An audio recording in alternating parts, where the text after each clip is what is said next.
The question hung in the studio air like hope, waiting to be answered.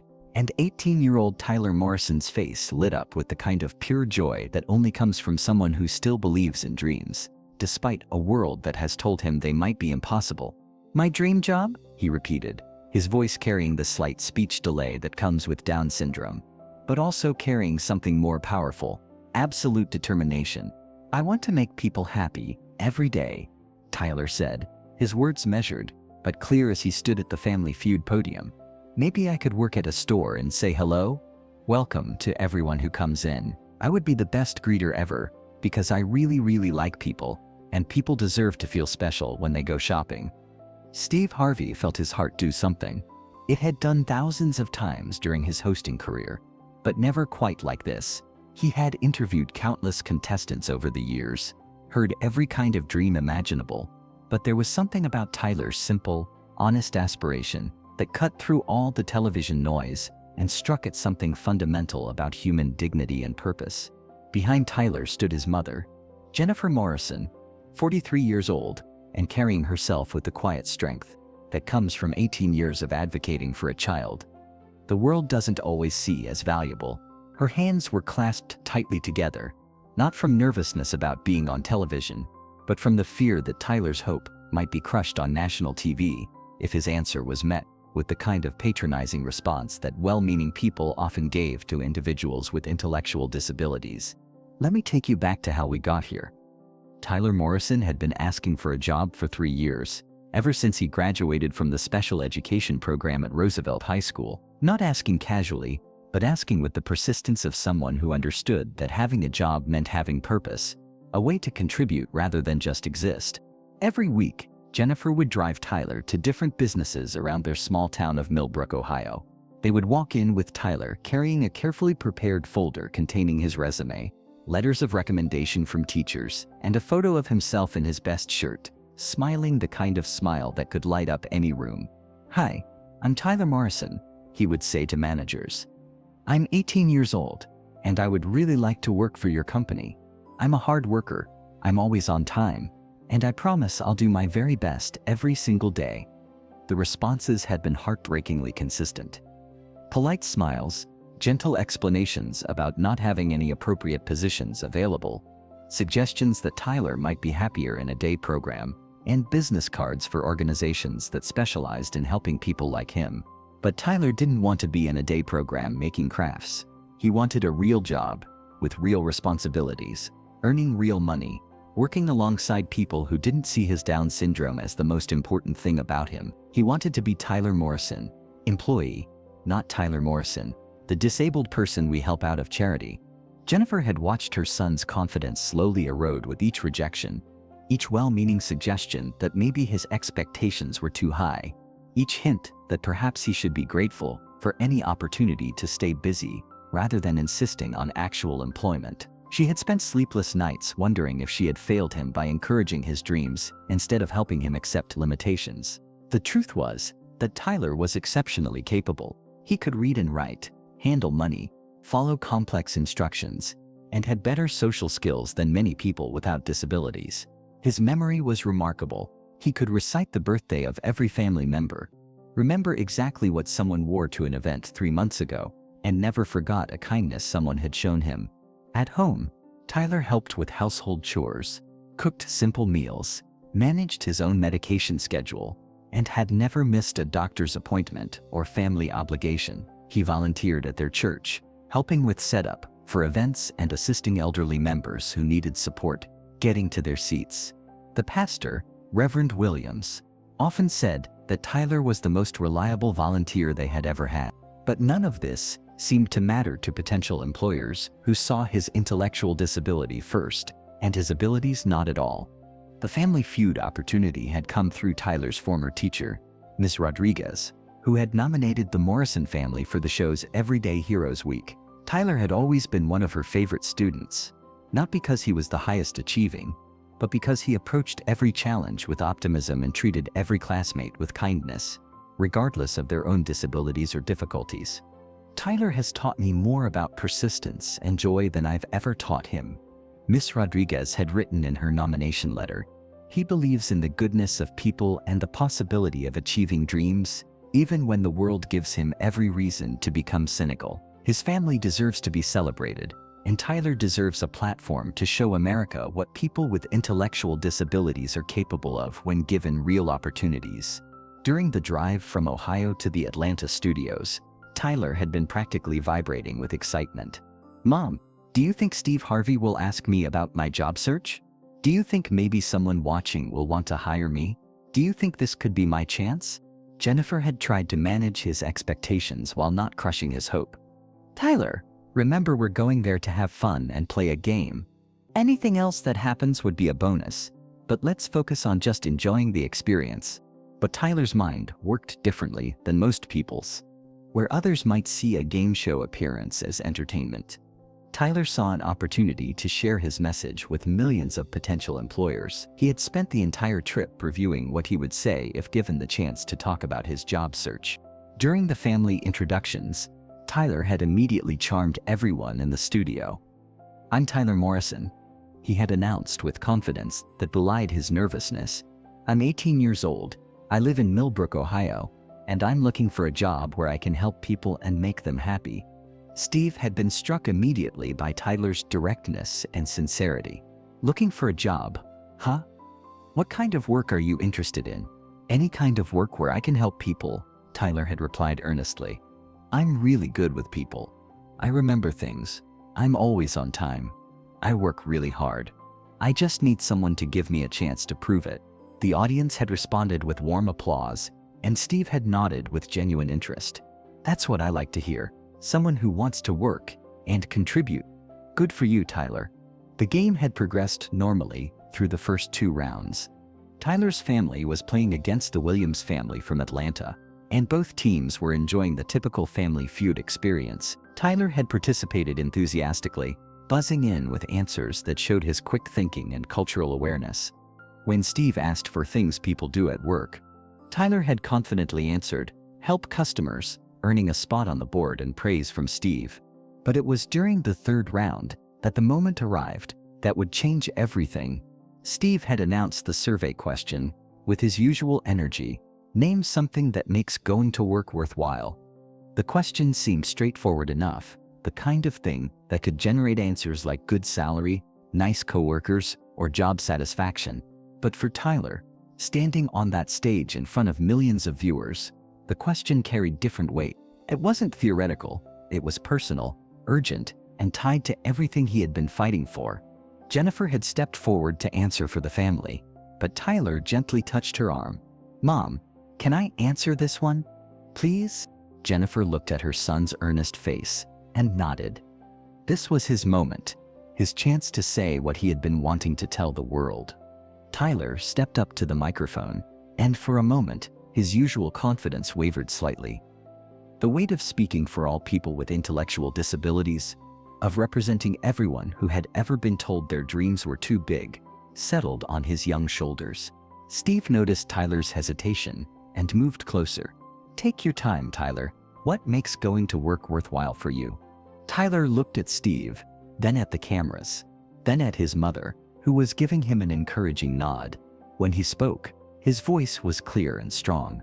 "The best thing about going to work," Tyler said, "is knowing that someone believes you can do important things. Knowing that you matter. Knowing that you're not just taking up space, but you're making things better for other people." The studio audience was completely quiet, captivated by the wisdom coming from this young man, who had never actually had a traditional job, but understood its significance better than many people who had worked for decades. But Tyler wasn't finished. 3 years of job searching, of being told, maybe someday, of watching his friends without disabilities start careers while he remained unemployed, had led to this moment of truth. "I've been looking for a job for 3 years, Tyler continued, his voice growing stronger.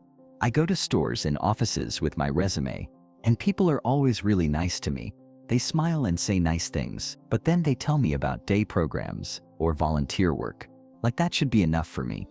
Steve's expression had shifted from entertainer to deeply engaged listener. He could sense that Tyler was sharing something important, something that needed to be heard. "But I don't want to just volunteer or go to a day program," Tyler said, his words carrying the frustration and hope of every person who had ever been underestimated. "I want a real job, where I earn real money and do real work. I want to wake up in the morning and know that people are counting on me to show up and do my best. I want to be proud of what I do, not just grateful that someone lets me hang around." The cameras captured every word, every expression, but this had long since stopped being about television ratings. Tyler was speaking truth that needed to be heard by employers, families, and policymakers across the country. "I know I have Down syndrome," Tyler continued, "but I also know I'm a good worker. I'm dependable. I'm friendly. I learn things when people teach me.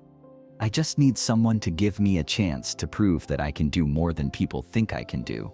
Steve Harvey, who had made millions of people laugh over decades of entertainment, found himself moved beyond words. He had interviewed thousands of contestants, but Tyler's honest plea for dignity through employment struck something deeper than entertainment ever could. "Tyler," Steve said, setting down his cards and giving this moment the gravity it deserved, "what you just said is the most real thing I've heard anyone say on this stage. You're not asking for charity or special treatment. You're asking for what every person deserves: the chance to contribute, to be valued, to be part of something bigger than yourself." Steve turned to address the cameras and audience. "Ladies and gentlemen, this young man just reminded us what work really means. It's not just about earning money. It's about dignity, purpose, and being part of a community." Unknown to Tyler and the audience, something extraordinary had been happening behind the scenes. During the commercial break, after Tyler's heartfelt response, the show's producers had been receiving calls from viewers who were watching the live taping. Among those calls was one from David Thompson, owner of Thompson's Family Markets, a regional grocery chain with 12 locations throughout Ohio and Kentucky. David Thompson had been watching Family Feud during his lunch break at his corporate office in Columbus when Tyler's words had stopped him mid-bite of his sandwich. As a business owner who prided himself on creating positive work environments, Thompson had been moved by Tyler's articulate explanation of what employment meant to him. More than that, he had been struck by Tyler's genuine enthusiasm for customer service, something that was increasingly rare among employees of any ability level. During the commercial break, Thompson had called the show's production office and asked to speak with the producers. "I'm watching this young man, Tyler," he had told them, "and I want to offer him a position at one of my stores, not as a publicity stunt, not as charity, but because he just demonstrated exactly the kind of attitude and values I look for in employees." Steve knew none of this as he prepared to continue the game, but something in his earpiece made him pause. "Tyler," Steve said, his voice carrying an unusual gravity, "I need you to stay right there for a moment. Okay?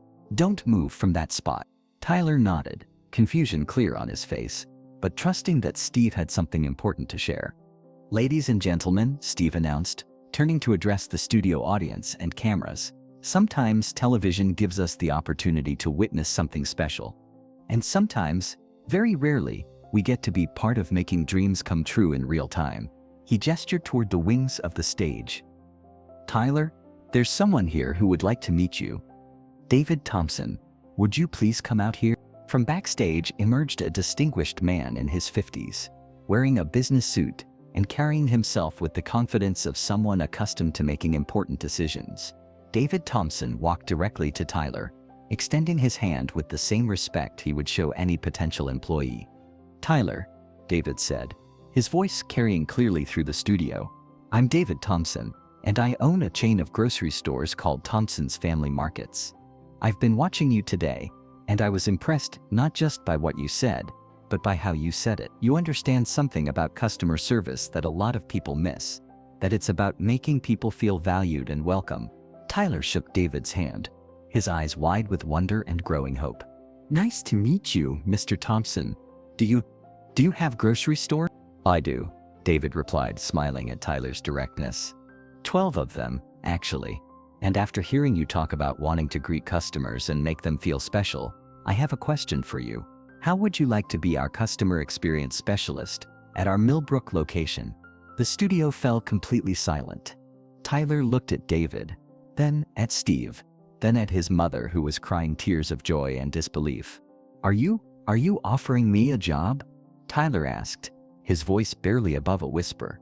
"I'm offering you a real job," David confirmed, "with real responsibilities, real training, and real pay, 20 hours a week to start, with opportunities for advancement based on your performance.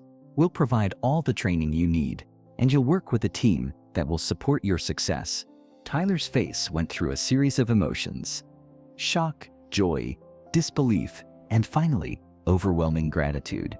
"Mr. Thompson, I promise I'll be the best employee you ever had. I'll work so hard. I'll make every customer feel welcome. I'll be on time every day. David held up his hand, gently. "Tyler, I'm not hiring you because I feel sorry for you. I'm hiring you because you just demonstrated exactly the attitude and values I want in my stores. You understand that customer service is about more than just doing a job. It's about making people feel valued. That's exactly what we need." Steve Harvey, who had thought he'd seen everything in his years of hosting, found himself witnessing something unprecedented. He had just watched a young man with Down syndrome turn a game show appearance into a job interview and nail it completely. "Tyler," Steve said, his voice thick with emotion, "do you understand what just happened here? You didn't just get a job offer. You earned a job offer. You showed this man and everyone watching that you understand what real work means." Tyler looked around the studio, at the audience that was now on its feet, applauding, at his mother who was sobbing with pride, at David Thompson, who was smiling with genuine enthusiasm about his new employee. When Tyler spoke, his voice carried all the dignity and joy of someone whose dream had finally been recognized. "Mr. Steve," Tyler said, "I've been waiting for this my whole life. Not just for a job, but for someone to see that I can do important things. Mr. Thompson, thank you for believing in me. I won't let you down." Steve Harvey then did something that would become one of the most meaningful moments in Family Feud history. He removed his suit jacket, his lucky jacket, that he wore to every taping, and placed it around Tyler's shoulders. "Tyler," Steve said, "this jacket has been with me for every show I've hosted. But today, it belongs with someone who just proved that determination and character matter more than any disability. You wear this jacket, and you remember that you're not just Tyler Morrison, the guy with Down syndrome. You're Tyler Morrison, customer experience specialist. You're Tyler Morrison, employee. You're Tyler Morrison, working man." Tyler looked down at the jacket, which was comically oversized on his frame, but which he wore with the pride of someone who had finally been recognized for his potential, rather than his limitations. "Mr. Steve," Tyler said, "can I tell people that you gave me my first work jacket?" "Son," Steve replied, "you can tell people whatever you want. You're a working man now." What happened after the cameras stopped rolling became a model for inclusive employment practices across the country. David Thompson personally worked with Tyler and his family to create a comprehensive onboarding plan that included job coaching, skill development, and integration with the store team. Tyler started work 2 weeks later, and within 6 months, customer satisfaction scores at the Millbrook location had increased significantly, with many customers specifically mentioning Tyler's warm welcome and genuine care. The episode, when it aired, became one of the most watched and shared in Family Feud history. But more importantly, it sparked a national conversation about employment opportunities for people with intellectual disabilities. Thompson's Family Markets received over 500 applications from individuals with disabilities seeking employment, and David Thompson responded by creating a formal inclusion program across all his stores. Other companies followed suit. The episode was shown in corporate training programs, disability advocacy organizations, and vocational rehabilitation agencies, as an example of what's possible when employers focus on abilities rather than disabilities. Tyler thrived in his position. His punctuality was perfect. His customer interactions were consistently positive, and his enthusiasm for his work was infectious among his coworkers. He was promoted to lead customer experience specialist after 18 months, and David Thompson often brought visitors to the Millbrook store specifically to see Tyler in action. "Tyler taught us something we thought we already knew," David Thompson said in interviews, "that the best employees aren't necessarily the ones with the most impressive resumes. They're the ones who understand that work is about more than just completing tasks. It's about making other people's lives a little bit better. Tyler still keeps Steve's jacket hanging in his bedroom, wearing it to special occasions, and whenever he needs to feel confident, he speaks at conferences about inclusive employment, sharing his story with other young people with disabilities and encouraging employers to look beyond diagnoses and see potential. Jennifer Morrison often says that the Family Feud appearance changed not just Tyler's life, but her understanding of what was possible for him. "I spent so many years advocating for Tyler, fighting for him, protecting him," she says. "But that day, he advocated for himself more powerfully than I ever could have." The lesson that Tyler Morrison taught that day extends far beyond disability rights or employment policy. He reminded America that dignity comes through contribution, that everyone deserves the chance to be valued for their efforts, and that sometimes the most important thing you can give someone isn't charity, it's opportunity. Steve Harvey learned that day that the most powerful moments in television aren't scripted. They're discovered when you create space for people to share their authentic truths, and when you're willing to use your platform to change lives in real time. Sometimes a game show host can do more than entertain. Sometimes he can help someone transition from dreaming about work to actually working. David Thompson discovered that inclusive hiring wasn't just the right thing to do, it was good business. Tyler's success led to changes throughout his company culture, making Thompson's Family Markets known as an employer that values character and dedication over traditional qualifications.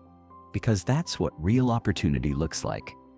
That's what inclusive employment sounds like, and that's what happens when a young man's determination meets an employer's willingness to see potential rather than limitations, proving that the most valuable employees are often the ones who understand that work is a privilege, not just a paycheck.